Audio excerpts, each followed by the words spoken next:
This case is so disturbing that it left an entire community traumatized and has remained unsolved for over 3 decades. And to this day, we don't know what happened to these poor souls or who could have wanted them dead. So let's take a look at the massacre on the farm, the unsolved slayings of an entire family. Picture this, it's November 1984, and 56-year-old Fred Weigel and his wife, 50-year-old Gertrude, are ready to retire for the night. They had just finished up dinner and were settling in to watch some TV when they heard a knock at the door. At first, they thought it was odd because they lived deep in the country and didn't really get many visitors, especially not at 8 p.m. on a Tuesday. Fred got up from his chair and went to the door to check out who it was. But when he opened it, 2 masked men forced their way inside.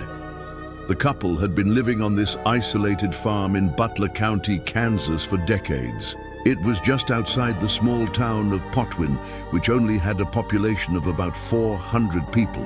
So it seemed even more peculiar that someone would show up to their farmhouse in the middle of nowhere. But unfortunately, these 2 uninvited guests weren't there for a friendly chat. Instead, they burst into the house and tied up the elderly couple with electrical cords. Then they ransacked the home looking for valuables. Fred and Gertrude tried to cooperate, but things quickly took a sinister turn. The intruders began stabbing the pair, and when they refused to hand over any money, they took the couple to the basement and beat them with a baseball bat until they were both unconscious, and then the attackers fled, leaving Fred and Gertrude in the dark basement, hoping that they would be able to make it out alive. But unfortunately, these intruders had other plans, because the next morning when the sun rose, a neighbor found the couple lying face down in the basement, and they were still alive, but barely. They were rushed to the hospital where Fred was treated for a punctured lung and various cuts and bruises. Meanwhile, Gertrude was in critical condition with severe head trauma. She never regained consciousness and died 2 days later. Fred survived, but he was traumatized by what he had experienced. He couldn't understand why anyone would want to hurt him and his wife. They were hard-working, honest people who didn't have any enemies that they knew of. As the investigation began, the police were stumped. They had no leads, and the only thing that they had to go off of was Fred's description of his attackers. He told them that the first man was around 6 feet tall, with sandy brown hair, and was wearing a black leather jacket. And the second man was shorter with a beard, and was wearing a blue denim jacket. But despite having these descriptions, the police were unable to find any matches in their system, and the case went cold. A few months passed, and Fred decided to move out of the farmhouse and into town because he couldn't bear to stay there, knowing what had happened to his wife. But unfortunately, he didn't get away from the tragedy, because just 6 weeks after the attack, he was found dead in his new home. Apparently, he had been stabbed multiple times in the chest and had defensive wounds on his hands. It looked like he had been trying to fend off an attacker, but whoever it was managed to overpower him and ended his life. This was devastating news for the small town of Potwin. Not only had they lost one of their own, but they had lost a pillar of the community. Fred had been a farmer all his life and was known for his delicious pumpkin pies that he would enter into the county fair every year. He had also served on the local school board and was a member of the church choir. Everyone in town knew and loved Fred, and they couldn't believe that someone would want him dead. And to make matters worse, the police were no closer to solving his murder than they were Gertrude's. All they had were the same 2 descriptions of the suspects from Fred's attack, and nothing else. With the killer still on the loose, the town of Potwin became a ghost town. People were too afraid to live in their homes at night, and the murder rate skyrocketed.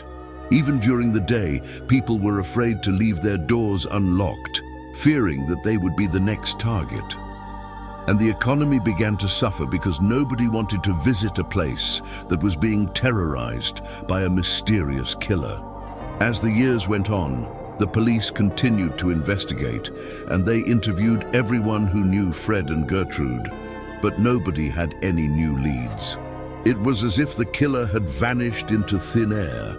Eventually, the case was closed, and the town of Potwin slowly began to recover.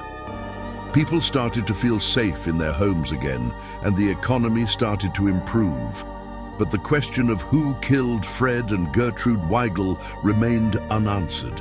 It wasn't until 2017, 33 years after the horrific murders, that the case was reopened. This was due to a new DNA testing technology that allowed investigators to extract DNA from the baseball bat that was used in the crime.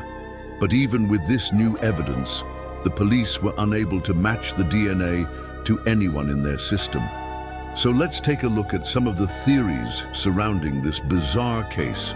Some people believe that the couple was the victim of a random act of violence. After all, they lived in an isolated area, and the intruders had masks on, which suggested that they didn't know who they were. However, this doesn't explain why the couple was specifically chosen or why the killer took so long to strike again. Another theory is that the couple was the victim of a robbery gone wrong. The intruders probably meant to hurt the couple, but they didn't expect them to fight back. When Fred and Gertrude refused to give up their money, the attackers panicked and killed them. However, this doesn't explain why the couple was stabbed multiple times, nor does it explain why the killer waited 6 weeks to strike again. Some people believe that the killer was someone who had a personal vendetta against the couple. Maybe they had stolen something from them in the past, or maybe they were involved in something illegal. However, this doesn't make sense either, because Fred and Gertrude were well-respected members of the community, and there was no indication that they were involved in anything illegal. One of the most popular theories is that the killer was someone who had a personal connection to Fred and Gertrude. Maybe they were distant relatives who were jealous of their success, or maybe they were former friends who turned on them. This theory is supported by the fact that the couple was found in their basement, which suggests that the killer knew the layout of the house and how to get inside without being detected.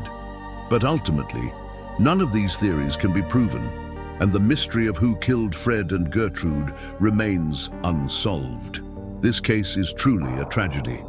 An innocent couple was brutally murdered in their home, and the killer still hasn't been brought to justice. The impact this crime had on the community is also astounding. A close-knit group of people was torn apart by the senseless violence, and the fear that gripped the town was palpable. It's hard to imagine the trauma that the residents of Potwin experienced during those dark days and nights. What do you think happened to Fred and Gertrude? Let me know your thoughts.